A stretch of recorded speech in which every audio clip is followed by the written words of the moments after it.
Think of like an inflatable that essentially like helps like make him less of a dangerous object as you're falling. Like if you've seen a runaway snowboard or skis that just goes past, a little thing that could at least, I don't know, put a like inflatable at the front so when it does crash in someone or a building, it kind of takes the shock.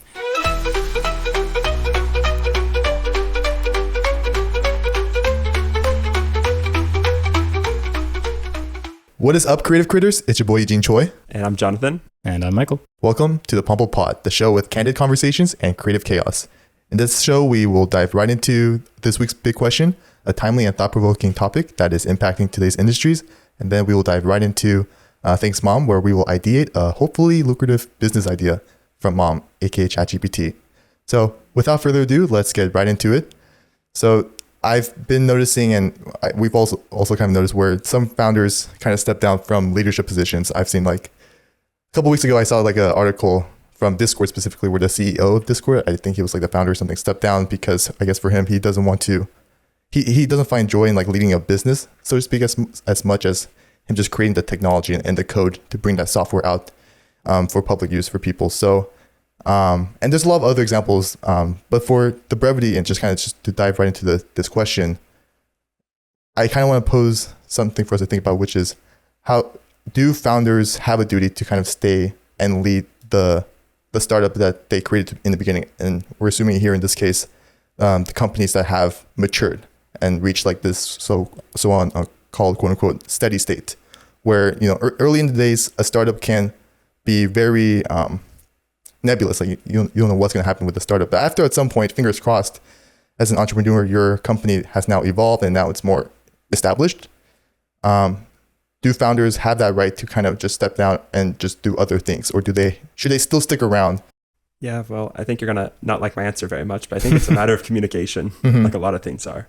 I thought you were going to say you're trapped for life. No, not quite. But I think, for instance, like if you are fundraising for a startup and you're really selling yourself and you're selling your team to these investors, then I think that it is absolutely wrong for you to like get the money and like bail, because part of what you were selling was your skill set and your leadership, which is no longer there. So like that's fraudulent in my mind. And likewise, if you're telling your team like, oh yeah, I'm in it until like the company's fully stable, and even stable is sort of, I think, a maybe misleading notion, because certainly there's a point you can reach in a startup where it's no longer going to implode if the founder leaves. But every business is doing something, or it should be doing something new. And I think there's always progress to be made. But what really matters is that the founder like sets the right expectations for what they want. You're not just building a company, but you're building sort of the whole belief system that goes with it. And, stakeholders along, right? You're kind of sharing a vision with them. Whether it's whoever's giving you the fund, the employees, customers, whoever you're in partnership with. I mean, if you're if you're leading them to believe that you're sticking around and then you bail very suddenly, that in my book is also kind of severely misleading at best, fraudulent at worst, right? So there is kind of that issue there. Now, I mean, at the same time, like you're saying, Jonathan, if you communicate it openly, I think that's okay. At that point, just be blunt with what you're really optimizing for, which is essentially how much money you're going to make out of the business. Right out of the gate, your plan is to sort of create some momentum and then leave. And that's okay, right? Everyone has the right to have sort of what they want to prioritize. But I think, kind of like you said, so to paraphrase you a little bit, it's being honest and transparent about it. So at least you can have clear communication, and that way you're also not going to leave people stranded. If you bail very, very suddenly, you can prep for, more experience and good transition. Yeah, and I wanted to just add on top of what you were saying just now, Michael, because the whole need for transparent and whole communication is super important, but it's even more important, especially when said company is going through like a crisis, especially when the team, the larger team feels like maybe the management team is kind of sabotaging the overall company. So moving away from like that horrible worst case situation and kind of going back to this ideal situation where the company is now at a steady state. As a founder, do you guys believe that having to run a business that is now steady state, does that stifle a founder's creative growth? How, some people, when they create a company, they do so not so much about because they want to run a business, but because they wanted to create a product, whether it's hardware or software. But now that maybe a couple of years from then, they have to run a business and they're in charge of a lot of people and have to do a lot of mundane business administration things. For some people, they might see that as very mundane and not interesting or fun. Do you guys feel like that's still part of the founder's journey, or is that just unnecessary? What do you guys think? No, I feel like that's a bit of a cop-out excuse for someone to drop off, being honest. I don't think there's anything inherently limiting about the role. Like, sure, things evolve and you have frictions in different ways and you kind of reach another level where other things need to happen. But also if you're, say profitable or reach profitability and you scale, you also have other people helping you as well. So you're not spending your whole, day doing accounting necessarily. I think it's kind of on you as the founder to keep being creative and to keep sort of pushing innovation within the company. There are ways you can do that and be smart about it. If you find yourself in a position where you yourself are bored at the helm of your own company, it's probably more an indication that you either have stopped pushing yourself in a way, or maybe you work yourself in a position where, maybe you have investors that are not giving you that autonomy to innovate. And that's a bit of a different situation. And in that, situation specifically, I might amend my statement and say, okay, maybe you don't have the creative liberty to act. And in that case, sure, it's true. You're limited. But short of that, I think it's still kind of on you as the founder to be able to keep sort of the creative juices flowing, essentially. No, I have a very similar perspective where it's still it's a different type of problem solving, a different type of resource allocation and people management task, because things are larger, there's less risk in the immediate moment that things could fall apart. But it's still, I think there's a lot of value to seeing something through to completion, or at least like starting things is relatively easy when compared to finishing things. I think that applies to all sorts of projects, whether that's creative or technical or otherwise. So I think there's a lot of lessons that can be learned from kind of, I guess, sticking around when things get tough and after it seems like the groundwork has been laid, because that's sometimes the easy part. It depends, maybe not so much for business though. Yeah. But sorry. Oh, no, I was gonna say, a lot of times too, like there's, there can be some inertia at the starting, but then certainly once you get into the weeds of finishing the way that starts, it has a bit of a less glamorous side, but I don't know that even then that process has to be necessarily boring and sort of lack creativity too. Yeah. And I like how you guys phrase it as like finishing the work. And because in prior episodes, we've talked about like product development where you're closing the loop, finishing the cycle. And then like ideally you come out of those cycles in this engineering context as a better engineer. But in this way, in this case, it's like hopefully once you see your company reach its, I guess, finish line, or at least, finish what you started, you as an individual, as an entrepreneur, come out of that whole experience as a way more experienced, knowledgeable, and mature leader. So I think of that time to like, just because of the example of like, sort of starting something and finishing, I think of like Greek sculptures essentially would have, very meticulous craft work. Like I'm sure at the start, the artist in them was enamored with the idea of starting this project. I'm sure halfway through, they're like, man, I probably picked the worst topic ever.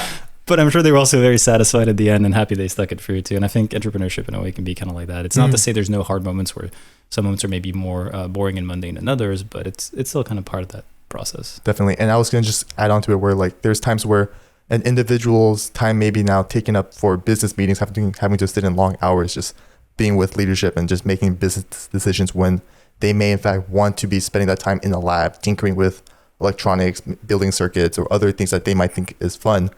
But I will add that there is still room for creativity for an individual as a company matures. Like, one way would just be like, how can you still leverage the same time in every day that you have to still achieve the same amount of innovation that you've been able to accomplish before the company matured. So essentially it's just creativity, but applied from a different perspective. And in this case, just like time management as well as energy management, because as we've kind of discussed before, it's, you probably would be better off as an entrepreneur to be sticking with leading your company, but there are smart ways to going about doing that, so that one, you can still do what you want to do, and also so you don't get burnt out in the process and kind of pull the company down with you on the way. So let's move on from that. Michael, I really like how you kind of phrased it before, where where a company could be like too boring or just become mundane and just not interesting. So I do want to poke at that, because now I'm thinking, well, if I, Eugene, were leading XYZ company that I was super hyped with beginning 10 years ago, and now here I am now, and the company just does not feel fun anymore. What can I do to kind of spice things up, rock the boat in a healthy way so that the company does feel like the good old days again, back in the early startup vibes? It's like relationship advice but for companies. Yeah. Love it.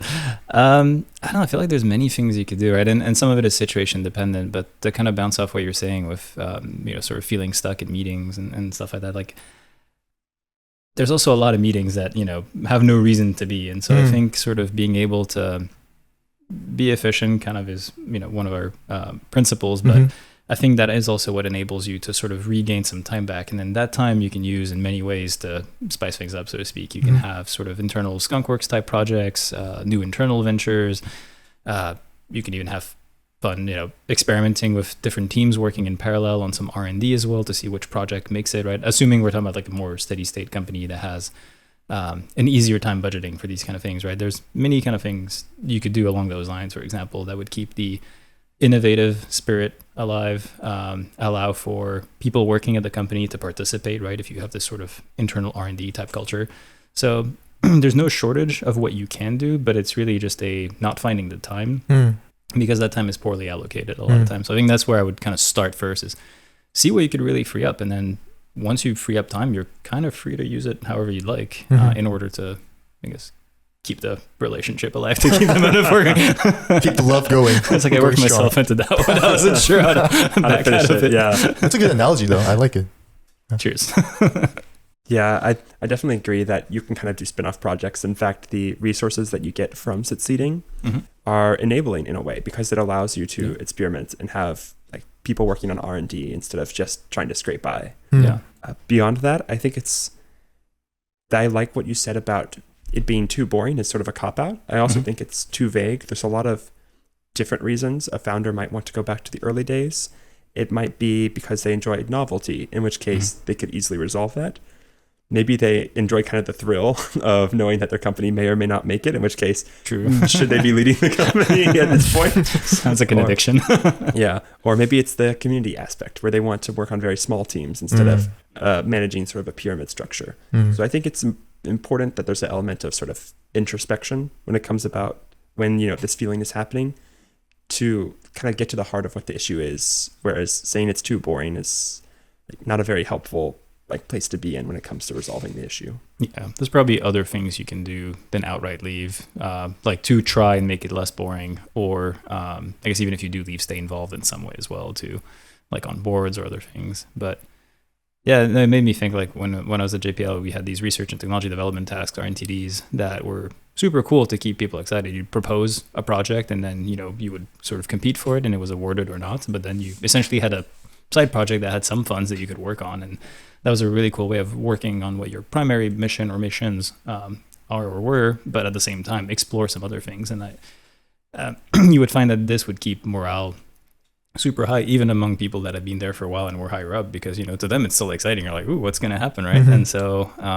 to your point, yeah, it's kind of like there's quite a few things you can explore before just outright calling it too boring and leaving. Yeah, no, I totally agree with what you're saying earlier, Jonathan. And my answer to this question was sort of what you kind of brought up earlier, Michael, about like an internal skunk works or maybe a fab lab or some sort of just R&D, where you give your employees the space to be able to innovate and just kind of brainstorm and come up with crazy, wacky, hopefully, good ideas with reduced guardrails, but also you need to have a really good incentive scheme, kind of like I think what you were kind of alluding to earlier. Make it exciting, make it worth people's time to go out of their way to try to, develop new and crazy technology.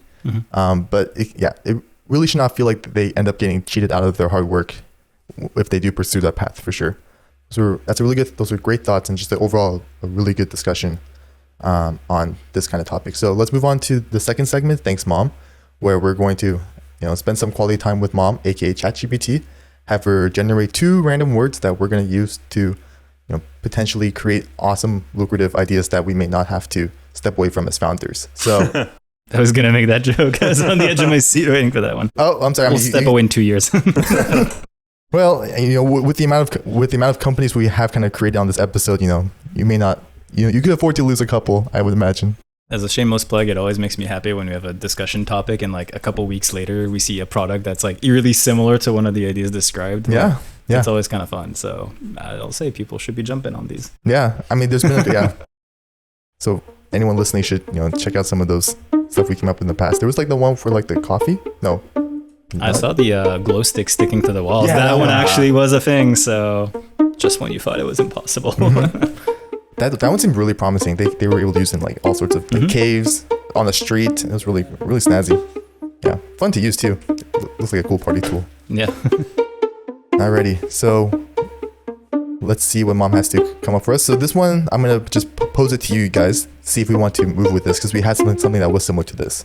So the prompt for this week potentially will be parachute cactus. That doesn't ring a bell. So we had another, it was cactus telescope. This seems the one different from us. Seems different enough. It just had the word cactus, so I was just assuming, I don't know if that kind of limits the sort of ideas. I think it's fair game. I've had the word lantern like 3 times. That is true. And we had iron. We haven't had parachute before. Have we? No, we haven't had it. No, we haven't had it. So no, this one will be a fun one. Yeah. Let's see. All right, so I guess we'll start the clock 10 minutes, and then all you lovely listeners will see what we came up with in that time. All right. Sounds good. Good luck, everyone.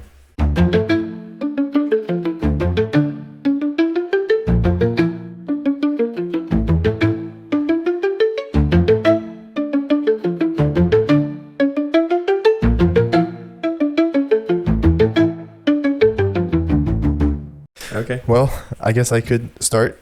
I'll start with I don't know if I should start with the more bizarre one or the more tame one. I think I'll start with the bizarre one. It's probably really silly, but I was just thinking like if you have something that's just sitting out in the sun or something that you do not want birds or other things kind of pecking at it, you have like a rapidly deployable like little balloon or something with spikes on it. Because I was thinking like I've been to Costco and I've been at the food court and sometimes I'm just looking at those courts, like they have the pillars, but then they have spikes where I guess they're trying to prevent birds from just perching in places. So I was just thinking, what if I just use those spikes ideas into something else where like maybe, I don't know, it's super ridiculous. I'm thinking, I don't have a good example, but what if you just had like a basket of bread in the park or something, and you don't want trapping them, or like if you're at the beach and you bring a picnic, but like seagulls are always trying to come and get your food, but you're like but if you're away, you can have it so that if the basket or something somehow detects a seagull trying to get near it, it inflates something, maybe with not super sharp spikes, but just something to keep them away. Picturing like a wacky inflatable tube man, but the small version sitting on the side of your thing with a mini cartoon sword. It's like fighting the seagull. The naughty little brother of the bigger inflatable. Fencing your seagull off. Yeah, I mean that is a kind of a funny but actual problem where people buy hot dogs and stuff at the beach and that bird just comes by, sneaks it away. That would be a funny little gadget too. Yeah, something that just kind of like in a non-violent way, just kind of like shoves them off too. Yeah, this was a hard prompt for me. I can tell you my good idea, and this is about the only fully formed one that I have today. It would be a sort of like a street robot. So you've seen those delivery robots that go around like with food and stuff. They can navigate sidewalks. Thinking, well, what if something like that was built, but specifically to clean up sharp objects and needles, whether it's on the beach or on the street, broken glass. Yeah, that'd be super clutch. So something that maybe has like I was thinking about how cacti, obviously they have sharp spines. They also are very good at like storing water in harsh environments. And, parachute, of course, saves you. It, is like a useful item to have. And it is definitely a problem, like sharp objects, especially those that are contaminated or biohazards, can, you could accidentally step on them or get pierced by one, like at the beach, for instance. So having this robot that maybe has a UV light to sterilize things, it has some sort of like special, instead of having like a fully articulated arm, it could maybe have like maybe even like a tank tread that like sharp objects would pierce into, and then they'd get carried along and deposited. That way you don't need the complexity of like having a arm that can pick up little tiny pieces of glass off the street. That's true. Yeah, they have some vehicles that comb the sand essentially and stuff. But I'm thinking now a vehicle that's like the street cleaning vehicles, but the sidewalk version, which would be awesome for broken glass or things like that. Like you said, needles, even small like nails and stuff, like rusty nails that have just found their way on the street. It could navigate sidewalks, grass, beaches. Like it would be great if it's kind of a multi-environment. That way you can just kind of let it go. It'll look for sharp things all on its own. That would be really good, especially I was even thinking just sending a robot like this just out onto like a train track and let it just go the entire track, pick up any like nails, other spiky things along the way where you don't need a human there to actually manually pick everything up. And the only reason why I bring up a train track in particular is just because I remember a story in high school where I was crossing like a train track with some people to go to swim practice, and someone stepped on a nail or something and got like I think they got a tetanus shot or something. But I remember someone getting that, so I was like, that was not good. And I was just thinking, like, I think you're probably alluding to it earlier, but like, you know, you have like those kind of rundown urban like areas where, you know, people do like drugs and other things like that, where they have some people just leave needles on the sidewalk and stuff. So rather than trying to send like a social worker or someone to have to go around and pick it up, if you can have a robot that just goes out there, especially in those kind of dangerous areas, that could be really good to kind of make the area safer for not just people, but for kids just roaming around, playing around too. If you find needles in a playground or something, that's definitely not the last thing you kind of want to encounter too. Especially areas that are frequented very often too, just as an extra layer of safety as well. So that'd be a good thing. It's going to be tough for me to follow on the automatic cleaning vehicle and the wacky inflatable basket protector. I was thinking of parachute in a looser sense of, you know, preventing the fall kind of thing. And then I was making me think about snowboarding, and when you're on the slopes and you got snowboarders or skiers, both are guilty, that zoom past you, especially the children. And, you know, but it's like they'll go brush right against you. And then if you're like on the cliffside, for example. So a lot of times it's like a narrowly avoided accident, and sometimes you don't avoid it and you crash. And so you got these like, you know, crash vests that sort of inflate. But, you know, those boards can have sharp edges, or they're kind of like spiky. Like, you know, you have got your poles and stuff like that too. So I was thinking of like an inflatable that essentially like helps like make him less of a dangerous object as you're falling. Like if you've seen a runaway snowboard or skis that just goes past, a little thing that could at least, I don't know, put a like inflatable at the front, so when it does crash in someone or a building, it kind of takes the shock. Not sure how practical of a business case that is, but yeah, for having seen a couple of runaway snowboards and skis, I was like, oh, it would be kind of cool if they had some inflatable so that at least it like takes the edge off. So yeah, not much of a better idea on this one. I was just thinking maybe, and I might take it back because it might be a bad idea, but just like with that idea, if you have like something that can inflate on the snowboard, I could then have spikes that can add grip into the snow if it's going down, just to slow down. Because I've seen like snow gear and stuff, like they have spikes that dig into the snow, to give it a better grip. But the only thing I'm concerned with that is that if the snowboard has that thing that deploys, but then it goes on the loose side, and then you have the spiky thing just up in the air, and then it might just hit someone with collateral damage. Automatic braking mechanism, in that if the boot isn't holding isn't locked into the, you know, receptacle, well, specifically for skis, when you have ski boots, then like there's this little brake that puts itself into the snow. It would make the skis easier to put on, and potentially if they fall off, then they wouldn't slide so far, they would kind of get stuck and stop. You probably need to put a bit of pressure on the ski itself to really have it dig in. But then again, I do like the idea of when you're putting in the boot to stop it from sliding around. That could be kind of a nice little functionality there too. Nice. All right. Well, my other idea, the more tame one, was essentially, for lack of a better word, it's a manually grown cacti for people in remote towns and arid desert environments that can provide both like relief, like shade from the sun, and also enhances the local ecosystem. You said manually grown cacti? Just artificially grown cacti. Because I was thinking like parachute. We're talking cacti the size of redwood trees. Or something that can provide shade. But I don't know if there is a big cactus. I don't know if there is like a cacti that could provide like meaningful shade for people. But so I was thinking that it would have to be like artificially grown, like using like manipulating how light is directed onto the cacti for them to grow. If you put like stakes and stuff for them to grow. But I was thinking like that might be one way to provide shade for people in a desert city or a desert town, like in, I don't know, Arizona, or somewhere where trees are, you know, probably really hard to just water and keep them alive. And cacti, just being cacti, that's the natural environment. But if you make it so that they can provide shade for people in that area, as well as like, you know, they can provide a food source and just things for the local environment to then, you know, use. So it might be an idea. And the only reason why I was going with this because parachute just provides like coverage for people. I mean, you're falling down from the sky, but technically it kind of covers you. And I was just really leaning into the cactus as the literal interpretation.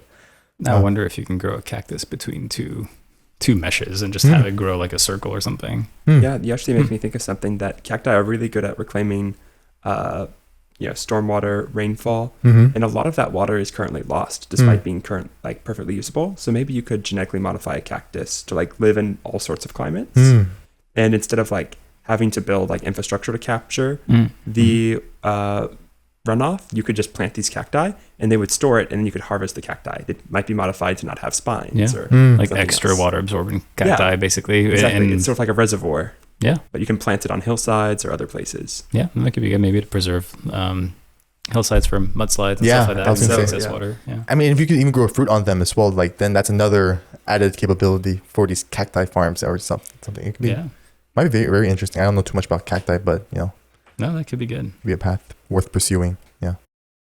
I had a last one that's a much less of a contribution to society, and I just kept thinking of parachute more literally, and then cacti is in defense. And I was picturing sort of those like Amazon drone airdropped packages, but maybe on a parachute, or maybe it's just airdrop, and then it has basically just an anti-theft device of sorts on it. So it's like you get your package airdropped, and then I don't know, that spikes would seem a little overkill for an anti-theft aside. So maybe something more metaphorical.